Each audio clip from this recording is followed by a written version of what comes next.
예수님께서 이 서기관들, 바리새인들, 그러니까 당시 종교 지도자들을 향해서 엄청난 책망을 하고 계십니다. 그러니까 25절 보니까 화 있을진저 외식하는 서기관들과 바리새인들이여, 이렇게 너희들에게는 화가 있을 거다라고 공격적으로 지금 말씀하고 계시고, 26절 눈먼 바리새인이여 눈이 멀었다. 또 27절에 화 있을진저 또 말씀하고 계시고요. 29절에서도 화 있을진저 외식하는 서기관들과 바리새인들이요. 또 33절에는 욕처럼 들립니다. 뱀들아, 독사의 새끼들아, 이렇게까지 말씀을 하시면서 엄청난 책망을 쏟아 놓으시는데요. 그 이유가 뭐냐면 방금 전에 얘기했듯이 외식하는, 그들의 외식 때문입니다.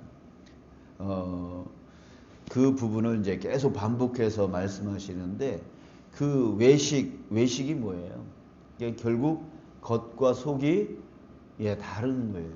그래서 25절에 보니까 장과 대접의 겉은 깨끗이 하되 그 안에는 탐욕과 방탕으로 가득하게 하는도다. 겉은 깨끗하게 보이지만 속은 탐욕과 방탕으로 가득하다.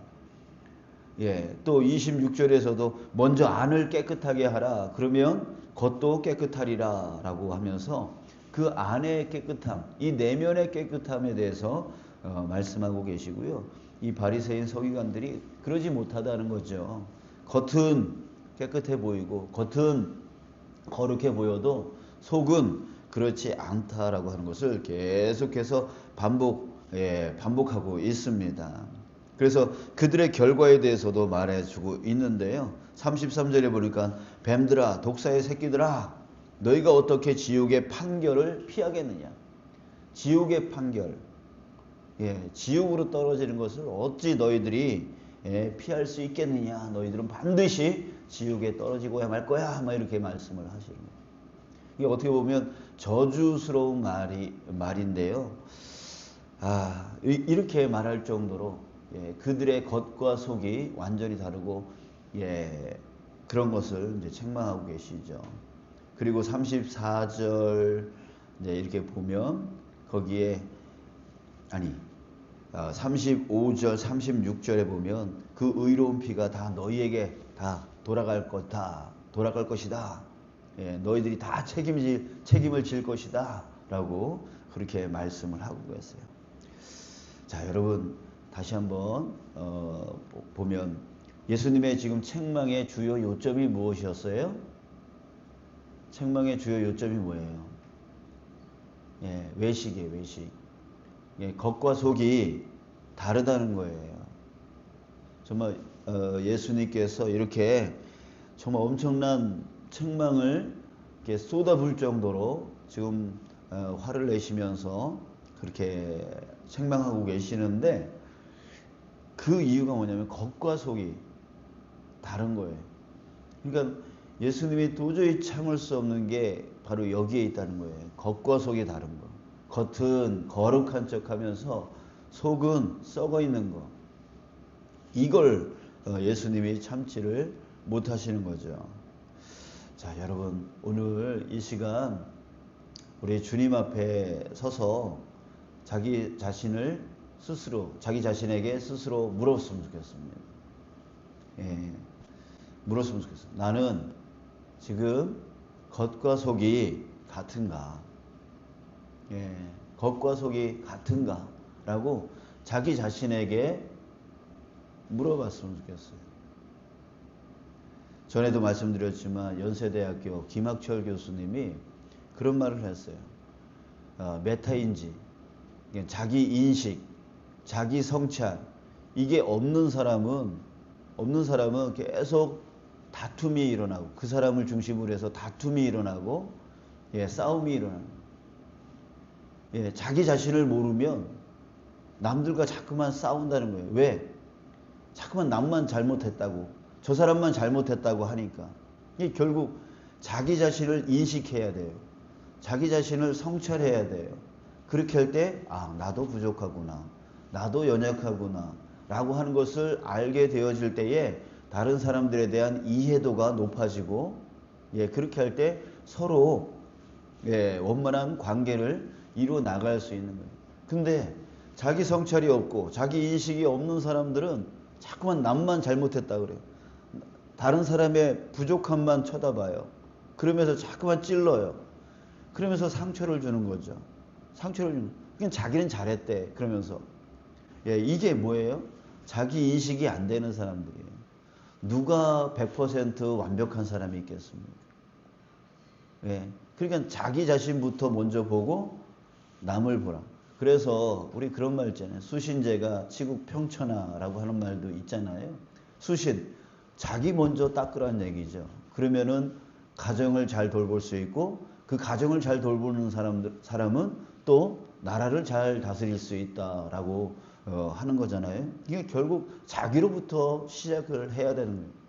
그러니까 나는 지금 내 겉과 내 속이 같은가라고 하는 질문을 남한테 던지는 것이 아니라 자기 자신한테 던질 줄 알아야 이 겉과 속의 차이점을 깨달을 때에 자기 성찰이 생기는 거죠.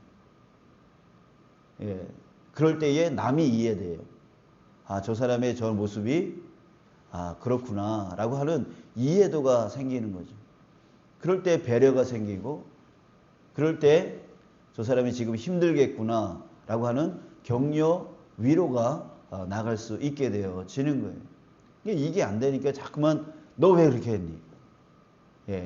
그렇게 지적만 하게 되어지는 거예요. 이렇게 바리새인들, 서기관들이 계속해서 자기 자신들은 괜찮은 줄 알고 다른 사람들에게 너 왜 율법 지키지 않니? 특별히 이 예수님을 향해서 얼마나 많은 공격을 하고 있습니까? 이 앞전에서 계속 찾아와요. 계속 찾아와서 예수님을 어떤 흠을 잡으려고, 올무에 걸리게 하려고 계속 질문만 던져요. 자기 자신에 대한 성찰이 없어요. 그게 참 문제 중에 문제이죠. 여러분들, 우리 지난주일 말씀을 다시 한번 떠올려봐요. 우리는 누구입니까? 우리는 빛이에요. 예수님의 그 십자가가 우리로 하여금 어둠이었던 존재를 빛으로 바꿔놓으셨어요. 우린 빛이에요. 자, 그런데 어둠이 아니라는 거예요. 그래서 빛의 자녀들처럼 행하라라고 했어요. 자, 그런데 겉은 빛인데 속은 어둠 가운데, 어둠은 아닐까? 빛인 우리가 지금 육체의 일을 따라가고 있진 않은가? 빛인 나 자신이 성령의 열매를 맺고 있는가? 아니면 어둠의 열매를 맺고 있는가? 우리 좀 더 구체적으로 보면, 어둠의 열매가 뭐라 그랬어요? 육체의 일이라 그랬어요. 육체의 일이 뭐예요? 음행, 더러운 것, 호색, 이런 성적 타락 속에 빠져 있지는 않은가? 우상숭배, 주술, 이런 세상 미신들, 세상 우상들, 이런 것에 더 의존하고 있지는 않은가? 돈을 따라가는 것도 우상숭배이죠? 그죠? 돈을 벌지 말라는 얘기가 아니에요. 그걸 더 하나님보다 더 의지한다면 그게 우상숭배인 거죠. 그리고 원수 맺는 것, 그런 분들이 있어요. 나는 한 번 미워하면 절대로 안 봐요. 이 뭐예요? 아주 노골적으로 나는 성경을 따르지 않겠습니다. 이런 말이죠. 자기가 무슨 말을 하고 있는지조차 모르면서 그냥 자기 내면 속에 있는 그거를 그냥 드러내는 사람들이 있어요. 원수 맺는 것, 분쟁, 시기, 분냄, 당짓는 거, 나도 모르게 당질 때가 있죠. 나하고 수준이 비슷한 사람, 나하고 친한 사람, 이런 언젠가부터 앉는 자리에 계속 앉고 옆에 모이는 자리에 계속 모여 있고, 내가 편한 자리죠, 그 자리가. 그냥 나도 모르게. 그래서 그렇게 하고 있을 때 나는 편하지만 다른 사람들이 그 자리로 들어와서 적응하기가 상당히 힘들어집니다. 그러니까 내가 편하면 편할수록 누군가가 불편해져요. 예, 집에서 저도 그래요. 제가 편하면 저희 아내가 힘들어져요. 왜요? 제가 누워 있으면 다 혼자 다 해야 되니까. 예, 이런 걸 내가 편하면 누군가가 힘들어진다라고 하는 생각을 우리가 할 수 있어야 돼요. 자, 거기다가 이제 분열함, 이단, 투기, 술 취함, 방탕함. 여러분 이것이 바로 어둠의 열매, 육체의 일이라고 했어요. 내가 빛인데, 우리가 빛인데, 예, 바로 이런 육체의 일을 하고 있다면 지금 겉과 속이 다른 거죠. 다른 거죠. 그러나 나에게 사랑, 희락, 화평, 오래 참음, 자비, 양선, 충성, 온유, 절제. 예, 이런 것들이 맺혀진다면 겉과 속이 같은 거죠. 왜? 우리는 빛이니까 예, 그런 것들이 드러나면 예, 겉과 속이 같은 거예요. 여러분, 이제 어디에다가 신경 쓰실 거예요? 예, 이런 거 하지 말아야지. 예, 신경 쓰지 말고 이런 거 해야지 라고 하는 그 성령의 열매에 우리 집중하여 나가기를 원합니다. 예, 다른 사람들의 그런 육체의 일 그런 거 좀 신경 쓰지 마시고 내가 오늘 이 성령의 열매 빛으로서 성령의 열매를 어떻게 얼마나 맺힐 수 있을까 여기에 우리 좀 집중하면 26절에서 예수님이 그러셨죠. 눈먼 바리새인이여 너는 먼저 안을 깨끗하게 하라. 그러면 겉도 깨끗하리라. 이렇게 했어요. 예, 겉만 깨끗하게 하려고 그러지 말고 안을 먼저 깨끗하게 하면 겉은 자연스럽게 깨끗하게 된다라고 하는 거예요. 그러니까 우리 자신을 좀 보면서 내가 지금 사랑하고 있는가?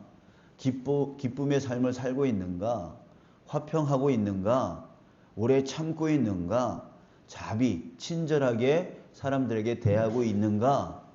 예, 양선, 선을 행하고 있는가? 그 다음에 뭐예요? 충성, 내게 맡겨진 일에 충성하고 있는가? 가정에서든 직장에서든 교회에서든 지금 충성하고 있는가? 그 다음에 온유, 따뜻하게 대하고 있는가? 예, 절제하고 있는가? 이걸 해야 되느냐 말아야 되느냐의 절제력을 갖고 있는가? 여러분들 그것에 우리 초집중하여 나아가는 저와 여러분들 되시길 간절히 소망합니다. 여러분들 우리가 이 사탄의 계략을 알라 그랬잖아요. 말씀해 보면 사탄의 계략을 알고 전신갑주를 입으라라고 하는 말씀을 했는데 사탄의 계략이 뭘까요? 자꾸만 남만 쳐다보게 하는 거예요. 남의 잘못만 쳐다보게 하는 거예요. 그래서 그 사람들에게 너 고쳐라. 예, 여러분 그렇게 지적당하면 여러분 고치고 싶으신가요? 예, 오히려 반발심만 생기잖아요. 그러니까 이게 사탄의 계략인 것 같아요. 그러니까 고쳐라 해서 절대로 안 고쳐진다는 거죠. 예, 안 고쳐진다. 그러면서 사탄은 뭘 생각하고 있는 거죠? 남만 쳐다보게 해서 자기 자신을 고치지 못하게 만드는 거죠. 예, 자기를 고치지 못하게. 외식의 삶을 버리지 못하게 만들어요. 결국 뭐예요? 33절에 말하던 것처럼 너희가 어떻게 지옥의 판결을 피하겠느냐. 결국 지옥의 판결을 받게끔 만드는 거죠. 여러분 우리 사탄의 이 계략에 넘어가지 않았으면 좋겠어요. 일단 1순위는 바로 자기 자신입니다. 자기 자신이 메타인지 자기 인식, 자기 성찰 할 수 있어야 돼요. 그리고 나서 다른 사람을 볼 수 있어야 돼요. 이거를 꼭 잊어버리지 말고 오늘 하루 살아가면서 우리 이 말씀을 항상 마음에 품고 실천해 나가는 저와 여러분들 되시길 주님의 이름으로 축복합니다.